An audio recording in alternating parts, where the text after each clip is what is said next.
Joining us now to continue our conversation about the coronavirus, shifting to the economic impacts of the pandemic, is former Representative Dave Brat. He's also the Dean of the Business School at Liberty University. So, Dave, I want to talk about where we are right now because, for example, when I look at Wall Street, it looks like we have good numbers. But then, for example, I know there are still millions of Americans who are out of work right now, many of which are being told to stay indoors, close down their businesses, and then just shut up until they're told what to do next. So where are we standing right now?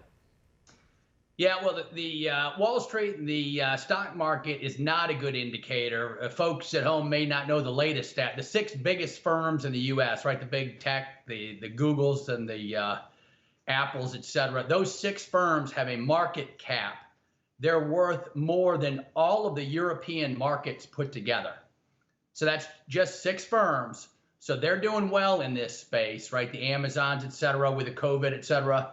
But everybody knows the mom and pop shop back home, the restaurants, retailers, hotels, they're hurting terribly. And we have to do, right, if you do this science, you need to state the science very clearly, and then you need to give the benefit of the doubt to those who are hurting the most in business. If there's a way to keep them open, you obviously have to err on that side. And you don't hear that logic coming out of Washington at all.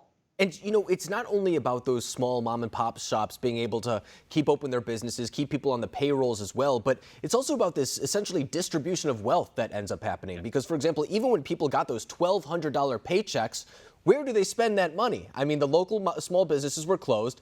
I know a lot of that money ended up going to exactly what you were just saying. Amazon, Walmart, places that are big conglomerates that are staying open regardless, and they just essentially got more wealthy. So when it comes to what we can do to kickstart this economy, I know that a vaccine is on a lot of people's minds. Is that really the only thing that we can do in order to return to some sense of normalcy? Well, no, I mean, you see the people starting to wake up and peacefully protest. Mm-hmm. Around the country. When you shut down these shops, the people need to speak up. I was in Congress, right? Yeah. When your district lights up like a Christmas tree, you pay attention, right?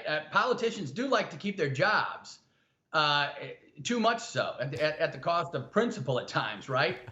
And so you're right on the money. It's up to the people, though. There's been plenty of time here to see this distribution of income thing is realigning the politics, right? It's the globalists versus the populace right now. It's not Republican, Democrat. It's the establishment versus the folks who are paying attention to wages being flat, wages, right? Not salary, wages being flat for 40 years in this country. We can do a lot better.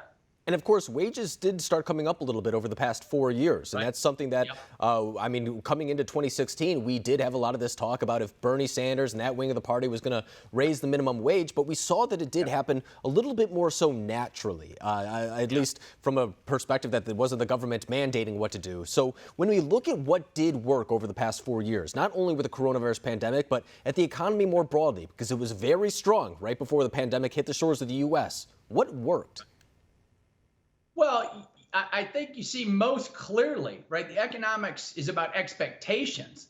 And so the market skyrocketed and businesses started going up just on the announcement of the Trump win, because he said, I'm pro-business. Business is morally good. You're not hearing that, right? Obama's new book, The Promised Land or whatever, I wish he would have delivered the Promised Land, but he didn't. He had a negative view of business. Yeah. And Trump had a positive, and it's that simple. The psychology really matters, right? Keynes called it animal spirits. And if you awaken those animal spirits, businesses, people, the American people love business. They love being successful and serving their people in their community. And that's what business is serving others, and you're rewarded for it. And we got to get back to that. And Dave, I'm thinking back to 2008, too, coming out of the recession under President Barack Obama. Of course, Joe Biden was part of that administration, but we're also seeing some other players who could be part of a potential Biden administration who were there back in 2008. Janet Yellen comes to mind for me, for example. She was at the Federal Reserve, and now she's at least nominated to be the Treasury Secretary for the upcoming potential Biden administration, if that were to be the case. So when you look at what is taking shape in that transition team, what they're laying out so far, are you fearful of what comes next, or do you think that the experience will play out the way that they say?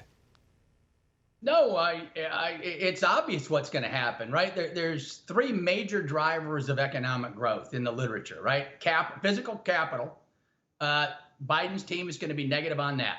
Human capital, K-12 education is huge for distribution of income. They're going to go with the old monopoly system in all the major cities that are being pummeled right now by the liberal mayors.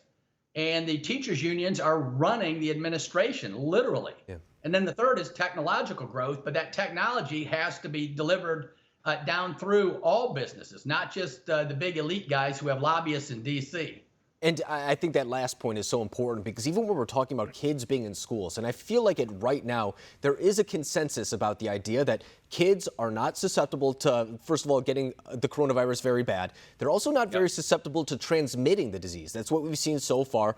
But the main driver of why schools are closing right now is because of the teachers union. The teachers union doesn't want to put kids back in school because they say that then they are susceptible to to getting the virus and then transmitting it to other people. But even then, we don't necessarily have too much evidence to support those claims as well. So are you fearful that over the next 4 years, if Biden were to win the White House, that he won't be the driver of economic policies and neither will the American people, as you were saying before, that they won't be responding to what they want, but rather to what these special interests groups want?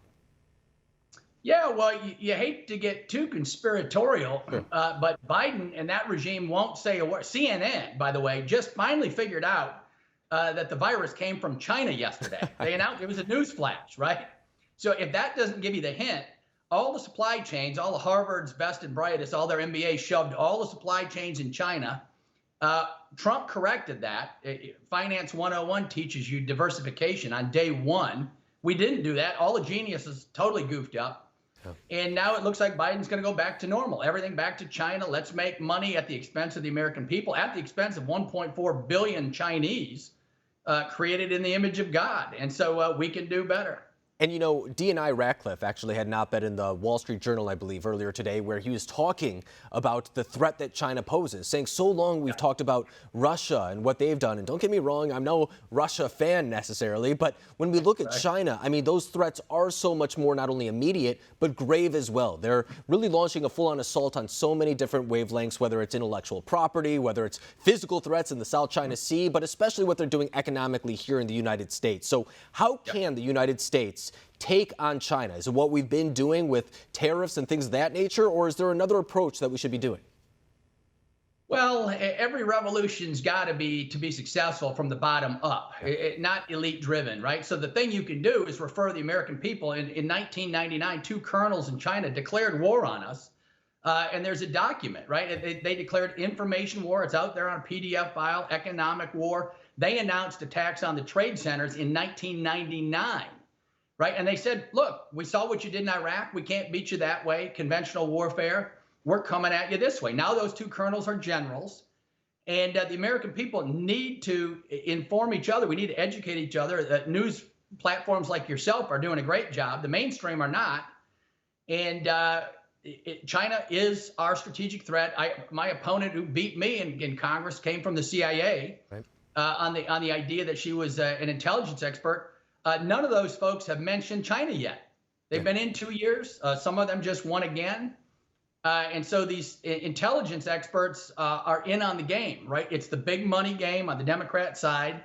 Even some of the Republicans could do a much better job of getting a little bit vocal because that is the number one security threat and economic threat to the United States right now. And it's clear. And building on that point that you said about China in the 80s, that's really when they started their, as you were saying, economic warfare against the U.S. It's resulted in the pegging of their currency to ours. And then we saw what NAFTA did to productivity here in the U.S. A lot of Americans know what that did, and they saw their jobs go out to China. So even though it may not be had in the type of media conversations that we're supposed to be having, the American people do see through that. And I think that they are ready to take some action against China as well. But Dave Brat, I really appreciate you coming on the program tonight because there's a lot happening with the economy right now, and it's a moment of uncertainty, but I appreciate you coming on and giving some clarity about this. Thank you.